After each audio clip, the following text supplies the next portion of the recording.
Hi, in this slide I want to share actually a couple of different case studies where I've dealt with brokerage gunslingers, both in my operational experiences as well, I should say ownership operational experience as well as consulting.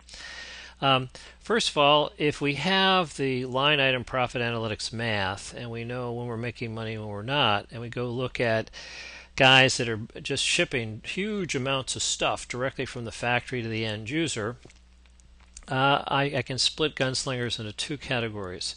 One is where the gunslinger actually needs some critical value added support from the distribution company. So to be able to attract and keep them, because sometimes they're free agents and you can steal them from, and distributors do from one another. Um, it turns out that this gunslinger actually needs to find somebody who has the total one-stop shop assortment of franchise lines that they can buy from, as opposed to it's just simple lumber or raw commodity copy paper or something like that. And then in addition, there may be some value-added takeoff, design, and/or fast, quoting. We've run into some case studies before where if we can collapse the total time that it takes for us to get input information to a customer's estimators, then they can actually win more contracts because they get their bids out on jobs quicker than the competition. Um, Once the order has been placed, then to be able to monitor is it actually going to go when it's supposed to, and to give the customer extra notice about any hiccups.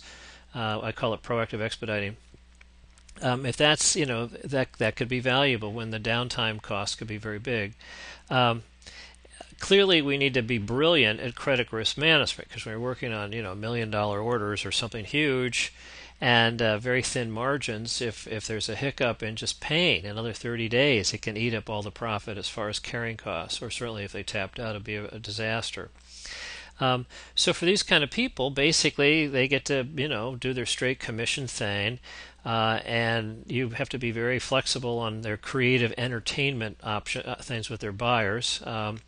Because to a certain degree, it's like, hey, we're buddies, and wherever I go, the buyer goes with them, because the salesman is doing a very aggressive entertainment. It's a little bit of a frankly a kickback proposition in addition to friendship, of course, and basically be delighted that they're making a lot of money on their huge commissions.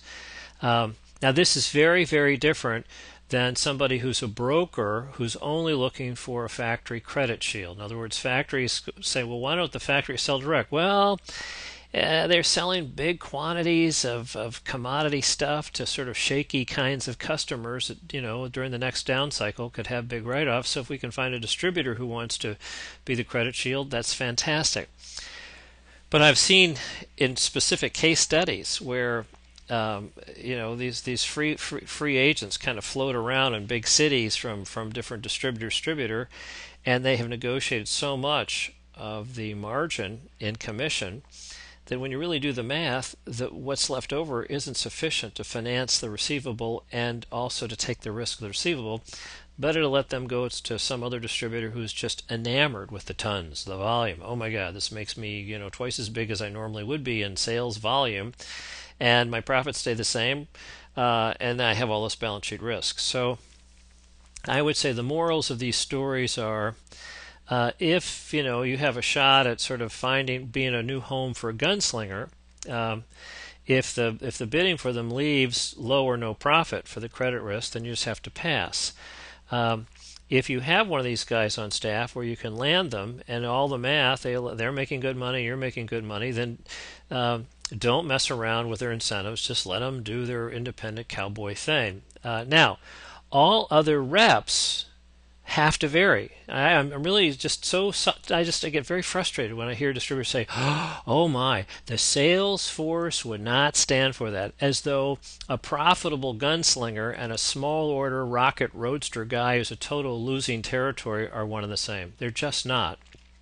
And I have to tell you that at each stage of the industry life cycle, technically, theoretically, you need a different kind of sales force on average. There are going to be a variety. Some are going to lag, and it's just old world selling, but it works with old world buyers. But these are new world buyers here, and they need new world sales reps. So we have to continually tune the sales force and what they do as far as skills and capabilities and how we pay them for the life cycle that's going on. If we're in a mature life cycle and bigger, better, more progressive customers are starting to say, wait a minute, you guys all sell commodities, how do I get them to me and through me at the lowest total procurement cost, best uptime, retention economics thing? I want a demand replenishment system that's both efficient and effective.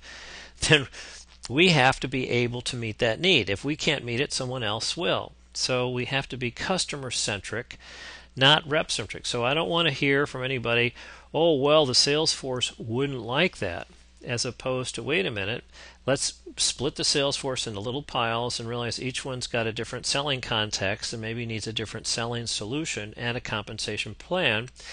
But if we can be customer centric for the big, right, best customers, then our ace reps who will always take care of from an economic downside. This is the money you're going to make. Look at your W-2. It's not going to go down. It's only going to go up. But it's going to go up because together we are meeting the customer's next level, supply chain design needs. So in the long run, if we're customer centric, whoever is our customer interface, the rep, is going to do a lot better than if we sort of stick to an old world belief system that's monolithic and generalized, which doesn't apply anymore.